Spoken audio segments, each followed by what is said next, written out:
Hey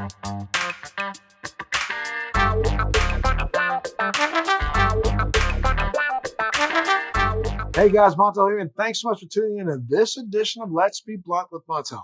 It's been so exciting to be able to do this podcast for the last full year. We've done well over 120 of them now to date, and we've had some really exciting guests on.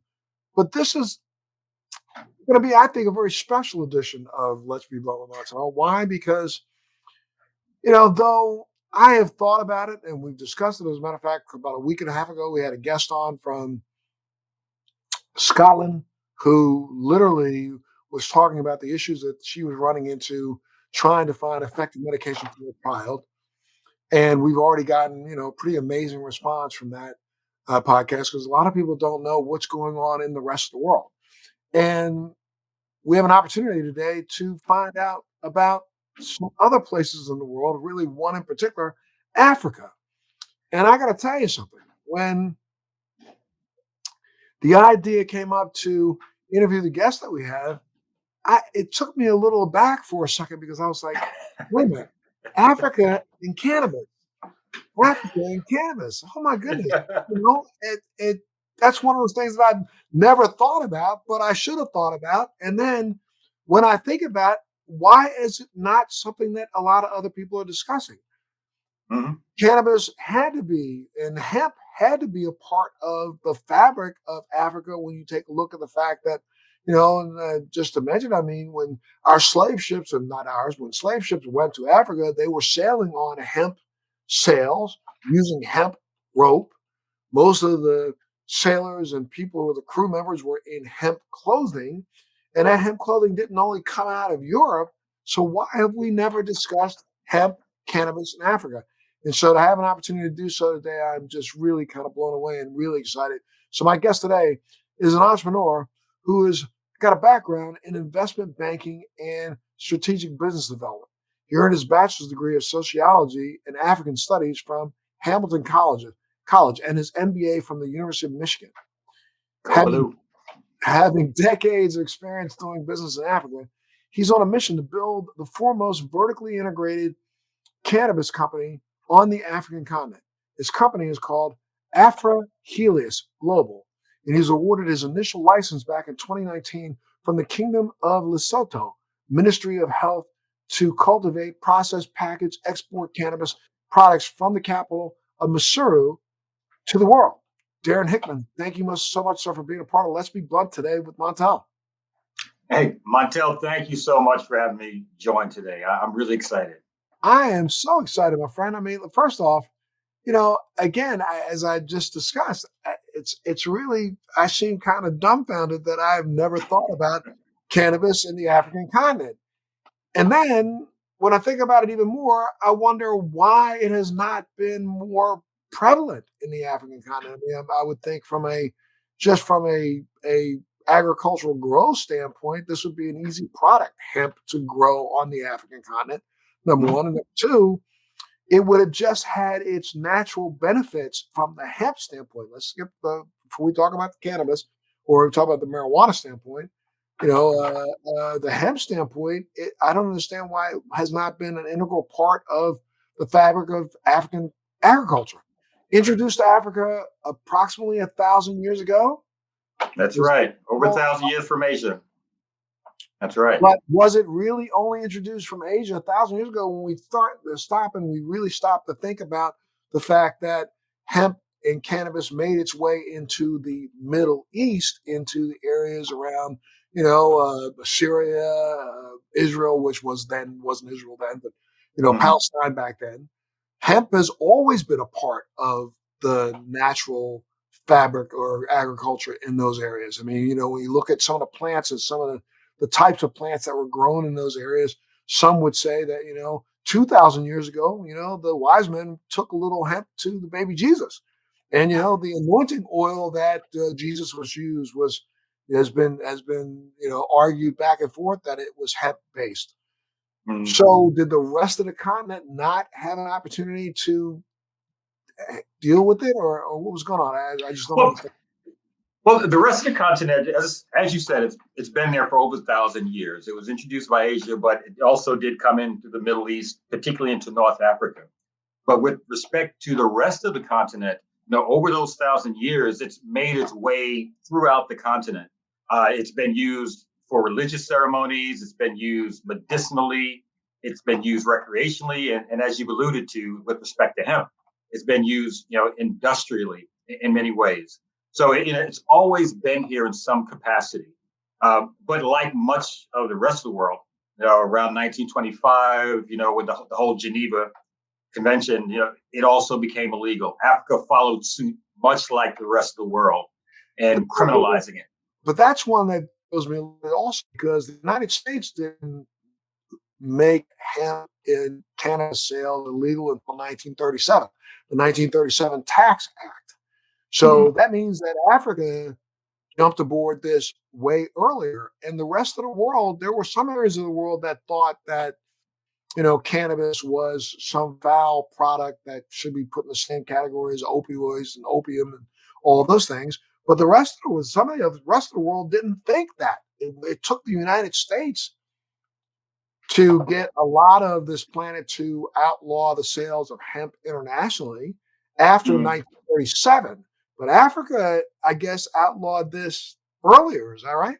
So, one has to remember that Africa during that period, was being colonized. And so while it's the case that from a colonization, the colonial powers outlawed it during that time, the indigenous population continued to use it in many different ways. So it continued to exist underground and illegally. Now, people don't realize Africa is the world's largest producer and consumer of cannabis. So yeah, it's continued for generations, even though from a legislative or legalization perspective, it's been criminalized for quite a while. But the indigenous population used it for quite a while. And, before I'm going to get into some questions about your background, but before we do that, Mm-hmm. I want to kind of just talk through other plants that are on the African continent that have somewhat similar, not necessarily exactly similar, but similar kind of properties when it comes to the euphoric effect. There's something called khat. Am I saying that right? Have you heard of that? That's a Yes, stick that I've people heard of cut. They chew on it, right? Yeah, chew I've on. heard of it. I don't know a lot about it, to be quite honest, but it is present. There are other similar kind of, depending on where you are in the continent, a lot of these local plants that that Africans chew and utilize medicinally and for recreational purposes that Okay, exist and in the continent. there's something like a beetle nut or a little nut thing that has a kind of a property like that, right? You chew on that also. That That's kind of right. It's very similar. that, that I think came from the Middle East, or Right. not the Middle East, but Right. probably came to the Far East first, because I think you can find beetle nut in places like Guam and places like South Vietnam and across there. So, was there a stigma? Forget the European Mm-hmm. colonialist attitude, but was there really a stigma towards using plants with these kind of properties on the African continent before the Europeans kind of forced that down the throat of Africans? No, not really. There wasn't any kind of stigma associated with it prior to that. As I said, it was much like many of the other plants that existed that Africans used for many different purposes. And so, cannabis and hemp was just among many of them. But, once Europeans started pushing, the stigmatization of it, and then also religion started coming into play in terms of cannabis, it also influenced cannabis and the perception. So often you'd find that even in African populations, if they tend to be more Christian, you would find that cannabis was more stigmatized in those communities as a result. Very, very interesting. I can tell you something. You're going to make me go out to the library, or sorry, go over the internet and start reading as much as I possibly can to find out more and more and more about this there. Because Right. when we take a look at just the evolution of hemp cannabis on the planet, we can go all the way back to the late 1500s. Mm-hmm. I think science recognized back in the late 1500s that the hemp plant and hemp seeds were more protein laden than any other plant on the planet, or one of the highest protein laden seeds. And people consumed a lot of hemp in the way of porridge. And then they also realized how hardy it was as a a fabric or to be used for ropes and to be used for clothing.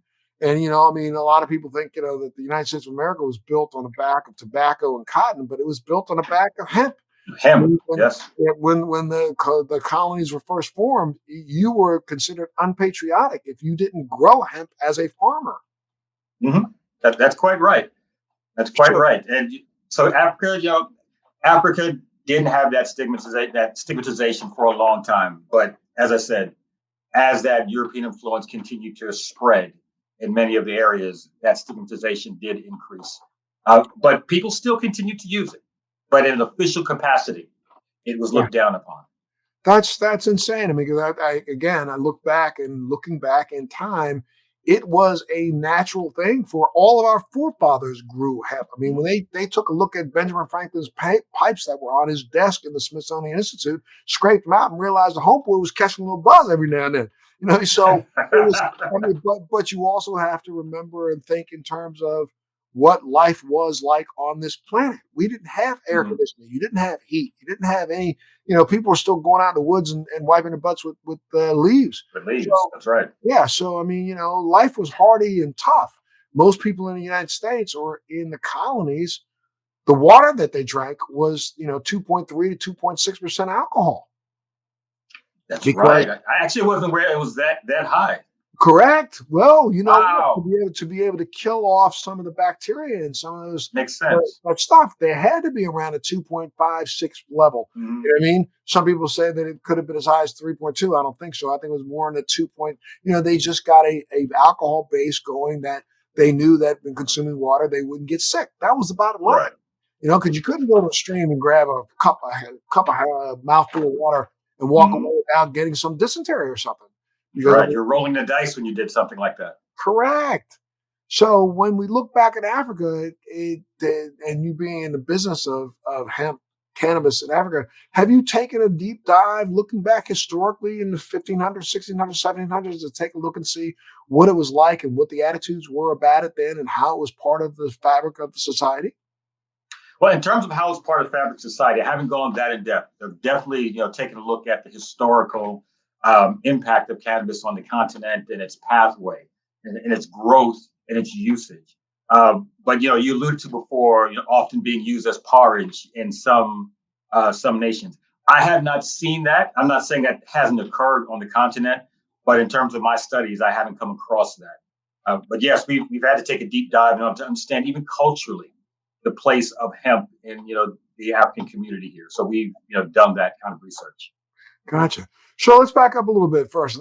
Give me your background before you decided to get into this business. You've been involved in business in Africa for quite a long time, correct? That's right. I've been involved in business in Africa for close to 25 years now. Even before I made the move here, I started getting actively involved, in business on the continent. Now, I think I was kind of bitten by the bug when I was in university. I went to college back during the late 80s, during the height of the divestment movement that was happening on college campuses. And I was your stereotypical college activist, taking over campus buildings, trying to get the school to divest from businesses that were investing in South Africa.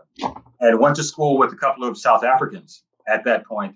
And I remember back then just being so impressed and always had an interest. Obviously, I minored in Africana studies, so I've always had a very strong and close relationship with the continent, going back years or so.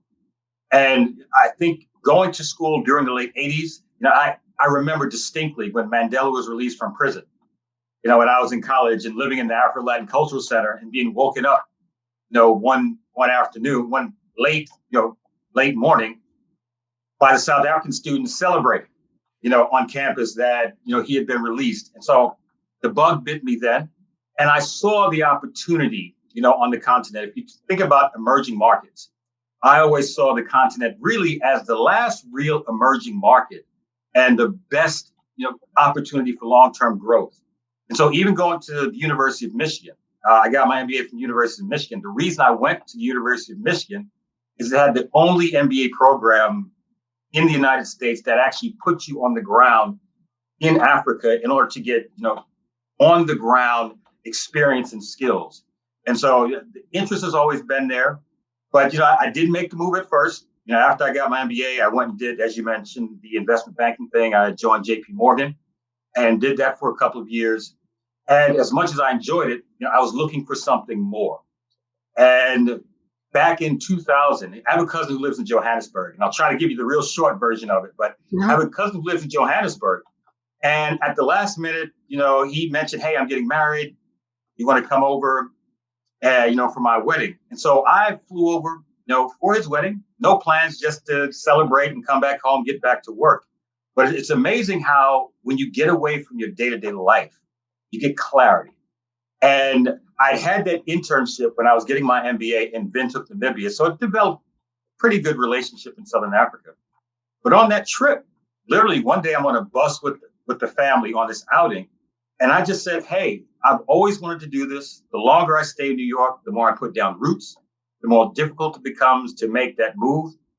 I'm just going to quit and I'm going to move to Africa. It was literally like that, fly by the seat of your pants moment. And I literally did that. I got off the plane from Africa. I went into JP Morgan. I said, guys, I'm done. I need something more. I need something that's going to really connect me better to what I'm doing. As much as I loved what I was doing, because when I was at JP Morgan, one of the things I did was co-founded their sports and entertainment group.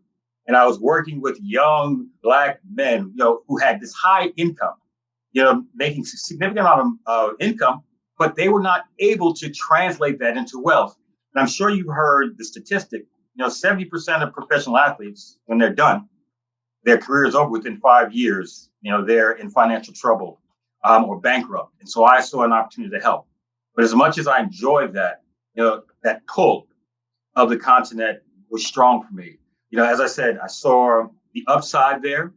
I saw a chance to really kind of bridge, being a man of African descent living in the United States, to bridge Africa and the United States as another power base, as another economic base. And so I made that move. I did the banking thing for a little while again when I first got to South Africa. And then eventually I spun out and started, leading startups on the continent. So, and I've been doing that for the last, 20 years or so. And those were startups not related to cannabis? No, they were not related to cannabis because, as I said, legalization only really started taking place on the continent in the last couple of years.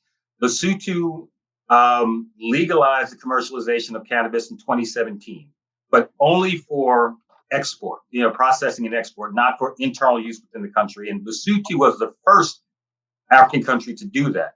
South Africa decriminalized cannabis in 2018. So, usage is legal, but you still cannot buy or sell cannabis in South Africa, believe it or not. You can buy, CBD and CBD infused products, but cannabis itself is still not legal in terms of that commercialization. Other African countries, Zimbabwe, Zambia, Uganda, Ghana is now discussing it, Morocco. You're beginning to see this wave of legalization taking place now on the continent. The African countries are beginning to identify the opportunity. I think for most African governments, I think initially their focus is the revenue, the tax base that can benefit from the industry. But there's so much more to it. It's a transformative industry. And I think over time, you're going to see the legislation on the continent change and really expand and allow for internal consumption legally. Well, I mean, is that what led you to making a decision to get into the cannabis industry? You started watching the trends on the continent and said, this may take off and be a burgeoning industry. Yeah, there were a combination of factors. That was one of them. I remember when South Africa decriminalized in 2018, it piqued my interest. I'm like, all right, there's an opportunity here. And my relationship with cannabis has been, over a number of years. I first saw it when I was growing up. My mom used to take it to help deal with stress. I had a good friend who had a son that was severely autistic, and all the other, pharmaceutical products they were using didn't work. And they discovered this combination of CBD and THC that literally overnight changed this young boy. He was violently autistic. He was suddenly calm, communicative. And so I saw not just the recreational value, I saw the therapeutic value, the medicinal value, and just the growth that was happening. So it piqued my interest.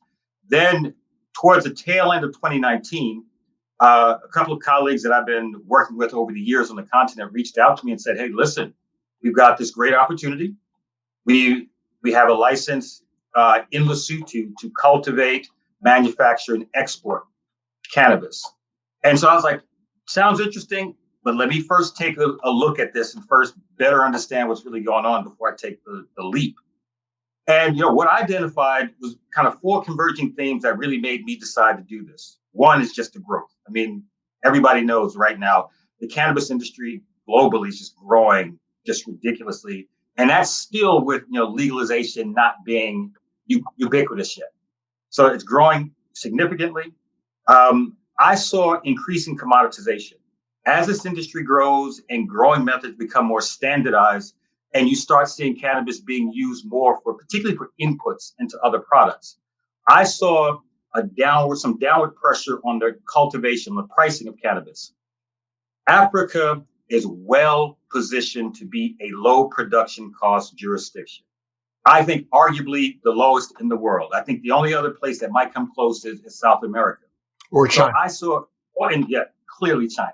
China has huge potential to be competitive.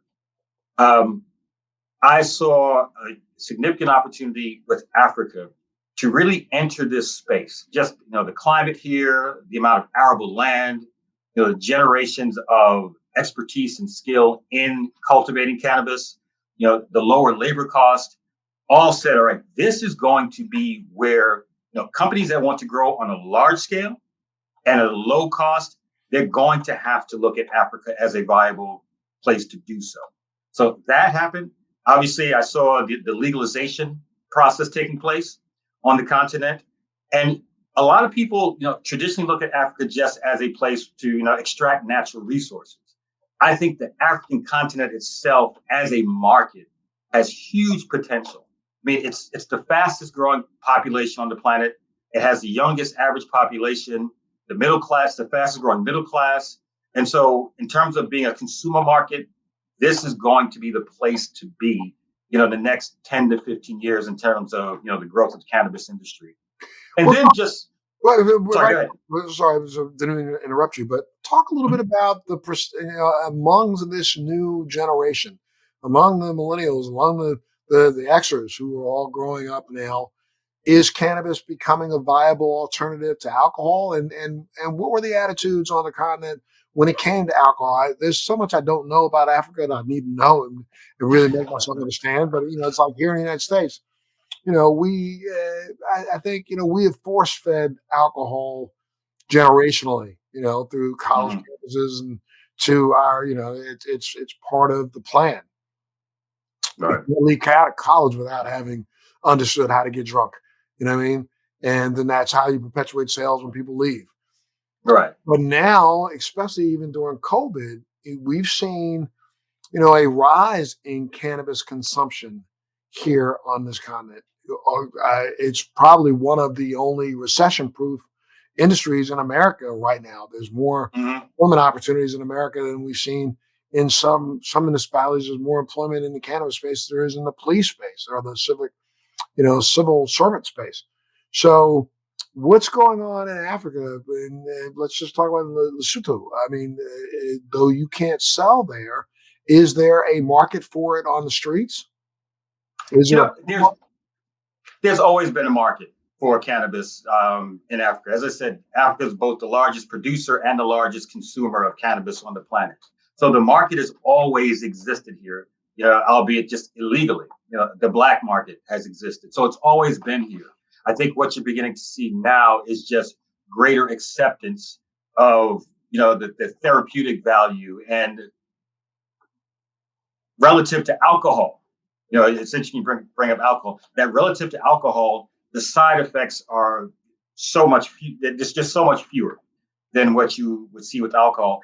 And my experience here with alcohol, in Africa, is that much like any society, it has its challenges with alcohol. But I know particularly in places like Namibia, the use of alcohol is so prevalent. When I was there, I'm 6'4", about 230. I met women who are half my size who could, drink me under the table. So in many communities, there is a significant challenge with alcohol. Here in South Africa, as a matter of fact, there's such a challenge that during the pandemic, they actually banned the sale of alcohol during the shutdown because what they were so concerned about the number of emergency cases in the hospital as a result of alcohol related accidents and violence, and they wanted to create capacity in the emergency rooms for COVID, that they actually banned the sale of alcohol. This past Easter weekend, they banned the sale from Good Friday to the following Monday, just because there's this concern about just the huge negative effect of alcohol. Cannabis is continuing to rise up in terms of its usage. It's not yet there in terms of competing. Let's be honest, competing with alcohol, but it's growing and it's increasing. And attitudes among young people, I mean, are there, if you go to a party or you go to a club, It's widely used. Widely It's used. widely used. Yeah, amongst young people, amongst young Africans, and particularly the more urban, the more likely they are to partake in cannabis usage. But it's in those young communities, it's socially acceptable to use cannabis. And so, okay, so then when again this friend came to you and said, why don't you think about it, joining forces with us and let's get into this cannabis business? Your thoughts right there, right on the spot. You say, well, I hear you wanted, let me do the research first. Once you did a little bit more research, you said, let's go. What made you decide to go the route of a fully vertical, outlet where you got to grow? Clearly, you probably have, some sort of a processing center and doing Right. formulations. And talk me through that. Sure. In terms of the whole vertical integration strategy, I think once I made the decision to get involved in the industry, obviously I fully engrossed myself in trying to understand where the opportunities are. What are the competitive and comparative advantages on the continent? Where is this industry going globally? And where is the best opportunity? And then I must be honest, just looking at agriculture and extractive industries in general on the continent and how they're often dealt with. I felt like it was important for us to not just focus on the cultivation, because what I did not want to happen is a replication of what's happened with cocoa, with diamonds, with gold. They get extracted as raw materials with no value add, no further benefit to the tax base of the African countries, no training, no job development in terms of adding value to those products. And I felt like with cannabis, here's an opportunity to do that, because when you look at where the margins are in the cannabis industry, it's really, it's in the brands. That's where the money really is, in that space. And when you look at cultivation, as I said earlier, I feel like cultivation is going to become increasingly commoditized with downward pressure on those margins. And so if we really wanted to extract the maximum value from the value chain, we felt like we needed to be vertically integrated, not out the gate, but begin moving in that direction. And so that's been our strategic focus. Let's bed down our competitive advantage in the cultivation space, but at the same time, let's make sure that we're going to be building out an extraction, manufacturing capabilities, and then also, African brands, African and African diaspora brands, and then begin exporting those to the global market. That's unbelievable. That really is. And now, does Lesotho differentiate hemp cannabis, or is it all still one plant? It's all categorized under the same plant. It's all cannabis. And so for example, in terms of our license, with our license that we have in Lesotho, we can choose to deal in hemp, cannabis, low THC, high THC. We've got kind of a broad mandate in terms of the kinds of cannabis plants that we work with. And so in Lesotho, they just kind of put it all together. And you are producing for export. So what are some of the relationships that you've been able to form, and talk a little bit about the relationships around the world and how is it being accepted? Well, actually, let's take a step back just in terms of where we are in our stage of development. We're still in startup phase. So we've got our license in Lesotho. We're in the process right now of raising capital in terms of to build out our infrastructure. We're going to be doing greenhouse grow in Lesotho. We're going to be doing our extraction in South Africa. So we're going to be cultivating in Lesotho and then exporting that to South Africa for extraction. Because one of the requirements, particularly because we're going to be exporting into Germany, into the UK, and you need to be GMP certified. And right now, Lesotho, because they're not part of what's called the PIC, the Pharmaceutical Convention, they don't have the ability yet to GMP certify operations. South Africa is part of the PIC. And so they have GMP certified extractors that we'll be using for phase one that allow us to essentially access the market through their GMP certification. Then eventually we're going to be setting up our own extraction once Lesotho enters. And in all likelihood, if there's a delay, we'll set up our own extraction operations in South Africa in order to do that GMP extraction. And so you would be doing isolates and just Yes, those, depending on which one you can ship to which country. exactly. That's exactly what we're going to be doing, depending on the country that we're going to be shipping. It's amazing. And so now, I guess because of the limitation to marketing and advertising here in the United States, it's hard for you to be able to break into this market because you can't tell anybody about the product that you have. Right. But that's correct. That is one of our challenges. Right now, we're working through coming up with creative marketing strategies around how we enter the U.S. market and begin marketing and advertising. So right now, what we're doing, I mentioned, being vertically integrated. One of the key aspects of what we're doing is creating a brand platform. And on this brand platform, we want to work with high-profile African American personalities and really start kind of building brands around their personal brands, much like you see already happening, like yourself, Snoop Dogg. There are a number of very high-profile individuals who have brands, who are building products. We're going to be working with those individuals in order to start kind of supplying low-cost cannabis, into their products, and building specific brands around them. So that's down the line once the legislation in the United States becomes much more amenable. We're crossing our fingers with some of the things happening right now in the Senate that they fast track that because it'll allow us to enter the market sooner. But we're also looking at some CBD products also to begin entering the U.S. market sooner rather than later. Yeah, I mean, I know that they do allow for isolate of CBD oil. Right. And the other cannabinoids brought in from outside the United States. That's being allowed now. As a matter of fact, they're even allowing in some THC products specifically, but that's on individual deals. Are you reaching out to other countries like Israel? Are you doing any exportation to South America? What are you doing?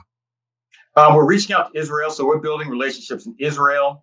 We're building relationships in Germany right now, and we're building relationships in the UK in terms of creating offtake opportunities for us, and also partners. And also, we're building relationships in Australia. Australia has been quite active, in fact, in Southern Africa.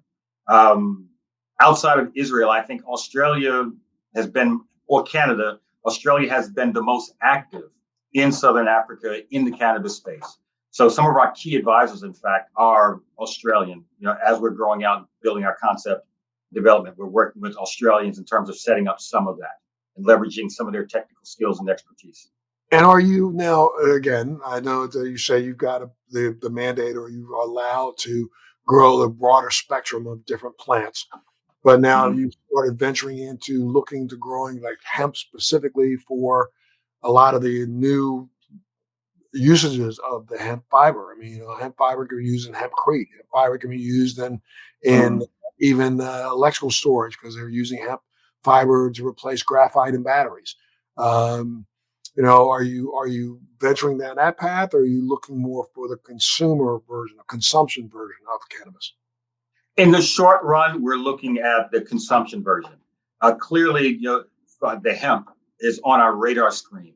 We just feel like right now, in terms of looking at the hemp market more globally and where our advantages are, it makes more strategic sense for us in the short run to focus on cannabis. There's a glut of hemp and hemp related outputs on the market right now. And so we felt like in the short run, maybe it's not a good time for us to play in that space strategically. But definitely it's on the radar screen. And in terms of growing, with hemp, you can grow outdoor. It's a far cheaper grow process than the greenhouse or indoor. So it's definitely on our radar screen as something that we're looking to do. But out the gate, we're going to be focusing on cannabis as our initial product. Got it. And of course, now you must be, when you come back and forth to the United States, you have to be visiting various facilities here in the States just to kind of keep track of what the technologies are and things that are happening. Oh yeah, that's going to be critical in terms of the IP. Within our organization is going out there and understanding best practices, and getting some of that learning from the U.S., which is on the forefront in that space. So definitely spending a lot of time there. Israel is also doing some amazing things in that space. So we're definitely going to be leveraging both of those regions in order to continue to build and grow the IP in the company. And you have a background in building and creating wealth in and for communities. Mm-hmm. Talk a little bit about how you're trying to expand it out so that this isn't like here in the United States where this is an industry that was really built on the backs of blacks who spent most of the time in prisons Mm-hmm. for this product, and now we're being excluded from the opportunity to commercialize. How are you ensuring that there's an equity program for all constituents? Sure. That's a fundamental part of our business and who we are. As someone who's been an activist, going way back to the sixth grade, I've been an activist. It's something that's fundamental to who I am as an individual. And so by default, anything that I'm working on, that's going to be critical and important to it. So in terms of how that's showing up with respect to AfriHelios, first, we're making that, in terms of social equity and transformation. It's a core pillar of what we do. Literally from seed to shelf, wherever possible, we want to make sure that we're taking advantage of opportunities to help build wealth. So starting in Lesotho and some of the other countries that we're going to be working in, making sure that some of the local farmers and some of the local growers, where they're able to get their product into the pipeline. So we want to be working very closely with the local indigenous growers. In terms of building, let's talk about building out brands. So for example, right now, what we're doing, we're building an African luxury brand platform. And two of the brands that we're working with, one is a South African couple. They are building it's a non-alcoholic spirit that they are launching. They are new to this industry. They're trying to build wealth. We want to give people like that an opportunity to really bring their brands to the world stage and expose them to the world. We're working right now in the United States with a couple of young brothers who are in the chocolate space and the cigar space, all on this African luxury brands platform. These are craft brands that are building. They're trying to get them up and running. We want to work with them to give them more exposure and grow them. When we start moving towards retail, that's much further down the line for us in terms of our evolution. But even with respect to the retail space, we want to make sure that the individuals with whom we're working with in terms of building some of these retail outlets are people from our community, people of color who previously didn't have the opportunity or access to these kinds of things. In the way we are raising capital for these kinds of opportunities, often it's the case that people of color, the small investor, doesn't even know about these, much less have access to invest in these things. We, in addition to doing the traditional kind of private placement, capital raise, with institutions and accredited high net worth individuals, we've also opened up a crowdfunding platform, an equity crowdfunding platform that really gives people that traditionally wouldn't know about these kinds of opportunities a chance to invest and grow with us. As AfriHelios grows, they get a chance to participate. So at every stage of the way, we want to make sure that we've created shared value in the way that our business runs. So that's critical to who we are. And as you mentioned, social equity, it's fundamental. Black folks and people of color have disproportionately been, the victims of the war on drugs and the privatization of prisons. And so cannabis just became another pipeline to funnel us into the prison system. But now that is becoming legalized, we're not benefiting from it, whether it be not having access to the licenses or being difficult to get access to the licenses, to being able to raise capital. Many people can get the license, but can they get the capital to get this thing off the ground? It's so fundamental that we create opportunities to help these communities benefit from an industry that they pay the price for years, for decades. That's fundamental to our business. And now, have you already started exporting any of your product? Or you're still in the early stage. I mean, you We're literally. we're still in the early stage. We have not exported yet. We're probably about eight 8 to 9 months off from that. I think our first export probably won't even be our own cultivation output. It'll be the brands that we're creating. So what we'll be able to do is source our product from local African farmers to create the inputs that will go into some of the products that we're looking to build. And then, down the line, as we continue to build up our cultivation, then we'll be exporting directly from our output. Absolutely. And I mean, any just a ballpark figure of what kind of cumulative acreage you have under your control? I mean, are you looking at? So right now we've got 3 hectares. We're starting out pretty small, 3 hectares. That's all going to be polytunnels. So we're going to be using greenhouse. We're also looking at, still early. We're looking at another opportunity in a nearby country. It's still early stage. So I can't give the details yet, but they have the largest greenhouse on the African continent, and so we're in the process of finalizing a relationship with them, where we'll also be cultivating in their greenhouses. Gotcha. And then, of course, will there be any difficulty in shipping across country lines, boundaries? Yeah. There could be. Well, between Lesotho and South Africa, no. Between Lesotho and South Africa, we don't anticipate any problems there. In terms of the country that we're looking at with that greenhouse, it's still too early to tell because right now they're still refining the legislation in that space. So it's still a work in progress. But we feel confident that once this thing launches, we shouldn't have too many problems. And when you say legislation in that particular space, but what about the legislation in Lesotho? I mean, how are they looking at you, and how are they, what's their response been so far to what you've done? Well, I think Lesotho is been excited about not just us. There's been a number of other companies that have come into Lesotho to begin cultivating. There was quite a bit of interest from Canada. In fact, some of the bigger companies like Canopy Growth was here for a while. Some of the other players, Halo, have come into Lesotho because they see the opportunity also.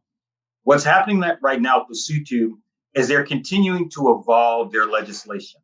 They were the first ones out the gate, and to be quite honest, it was great, but it wasn't. It was a bit imperfect.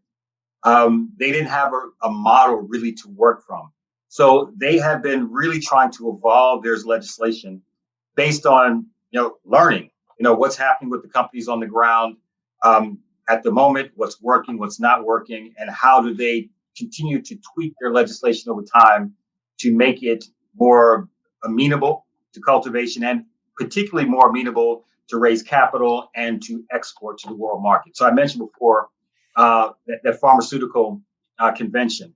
They're really pushing now to make sure that they're a part of that, so that the companies that are that have invested on the ground in Lesotho are able to access those world markets directly from Lesotho without having to go through a second country in order to get that GMP certification for their output. Excellent. Well, I'd say, Mr. Darin Hickman, thank you so much for being a part of Let's Be Blunt with Montel today. And I look forward to any opportunities or any chance that you ever want to come back to give us and fill us in on where you are and how you're doing. I'd love to have you back here again, and let's just keep our conversations open. Yeah, I'd love to. Yeah, without a doubt. Okay. For sure. Well, thanks so much. And thank you so much. I hope you learned something today. I learned so much. My head is going, I'm blown away, but I want you to make sure you tune into the next edition of Let's Be Blunt with Montel and make sure you follow what's going on, not just in your own little town, but around the world. Have a great day. Thanks for joining me on Let's Be Blunt with Montel. Please make sure you're subscribed and hit the bell to be notified when new episodes post each week. We'd love to hear your feedback also, so please send us your comments.